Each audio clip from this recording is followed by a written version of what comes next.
I'm Professor Ajmer Singh Malik from Department of Public Administration, Kurukshetra University, Kurukshetra. I'm here for delivering a lecture on ethics in administration. The objective or learning outcome of this lecture on ethics in administration will be, that is, we can understand the meaning of ethics in administration, different determinants of ethics in administration, various elements of ethics in administration, and naturally we will also discuss some of the development, particularly in the context of principles given by the Nolan Committee and by the Organization of Economic Cooperations for Development. We will discuss about all these things in this present lecture. Hope you will be able to carry the idea about the ethics in administration and its significance in administration. First of all, we start with an introduction about the ethics. If we come across in our society and we observe it, our social and political institutions reflect the values of our society. Moreover, no doubt it is considered that we need an efficient and technological sound administrative system for serving our societies, for serving our people, for their development and for their welfare. But at the same time, it is also very important to maintain a highest level of standard of personal integrity, probity, and rectitude at each level of bureaucracy or each level of administrative system. Ethics, if you say, it refers to a standard of conduct that indicate how one should behave based on reasoned ethical principles and core of universal values. Ethical principles are the rules of conduct that are derived from ethical values like honesty, integrity, selflessness, objectivity, truthfulness, accountability, openness, and many others do and don'ts which we expect from the people in general and administrative official in particular. Ethics pertains to actions. It is not just a topic of discussion, rather it is a matter of actions. We must adopt it in our daily life. Ethics is about thinking ethically and being ethical. Means our ethics must reflect from our action, from our behavior pattern, from our interactions with the people in the society.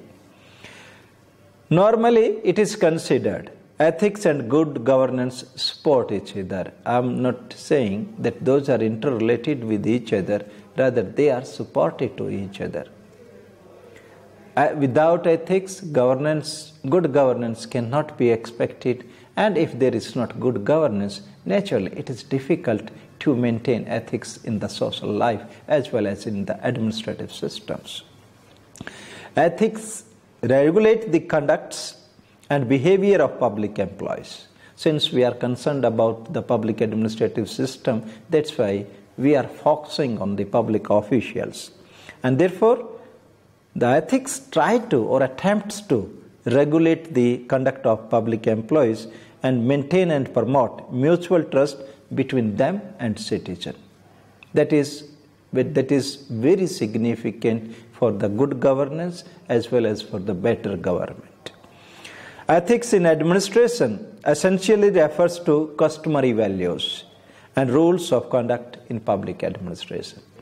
That the customary values of the society and particularly rules framed in public administration, those are as per the ethical values of the society, and that should be adhered by the public officials in the interest of good governance or to serve the people with the cause.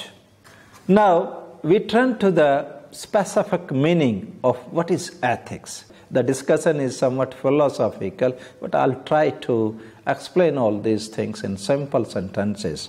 Like the first of all, we start with the word ethics is derived from a Greek word, ethos, which means way of living. Ethics is a branch of philosophy, as I already stated, that this word or this term is having philosophical connotations. And the ethics is a branch of philosophy and concerned with the human conduct. It means that the code of conduct of human beings constituting a society, that is the ethics. Ethics examines the rational justification of our moral judgments.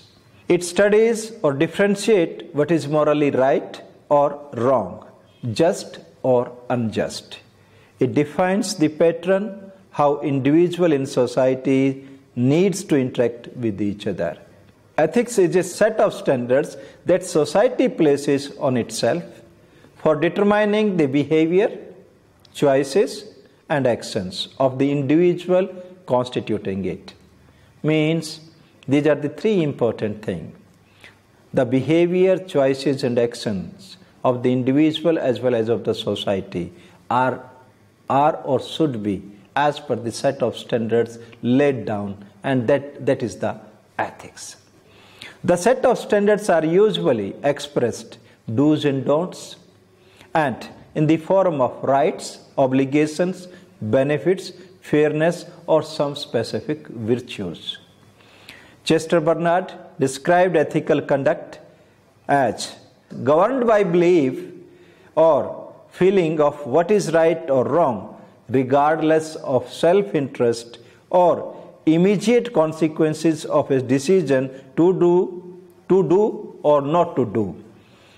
Specific things under particular condition is termed as ethical one. Social ethics comprises a set of norms, assessment, and opinions which are characteristics of a group of people. Means social ethics, we are trying to bring it to the society. It comprises of set of norms, assessment, and opinions which are characteristics of a group of people. Ethics distinguish between right and wrong ways, directing behavior of our personal, professional, and social life. Generally, ethics and morals are interconnected with each other. What is the relationship between the two? I will try to differentiate, or I will try to relate these two words, these two terms with each other. Ethics and morals are intimately related. Those are not, we say, the different one, rather those are intimately related one. Moral standards are expressed in terms of values which are endorsed and followed. Again, moral values are those which are endorsed by some competent authority in the society, maybe the elders, maybe the traditions, maybe the customs, and those need to be followed. Those are the morals. Morals are time tested. Those are good for the society, and we say in that way morals are considered more philosophical in comparison to ethics. Ethics are based on moral. Means ethics are based on certain on morals and provide specific norms that should guide one's conduct in a concrete situations, in a specific set of conditions, how a person or human actions is to be guided, that is determined by the ethics, but ethics are based on the moral of that particular society. As governance involves numbers of stakeholders, governance or the public administrative system, what you call it, there are number of stakeholders. There may be the government, there may be the political leadership, there may be the citizens, there may be certain agencies delivering the services, there may be many kinds of the stakeholders, and each stakeholder is interacting with each other in a framework of norms or rules. Rules means codified norms that guides the interactions between the stakeholders. Therefore, the study of ethics in administration, and that should be based on certain moral values, that becomes important for the society. No doubt there are certain theoretical backgrounds regarding it, but that is again beyond the scope of this particular presentation or lecture.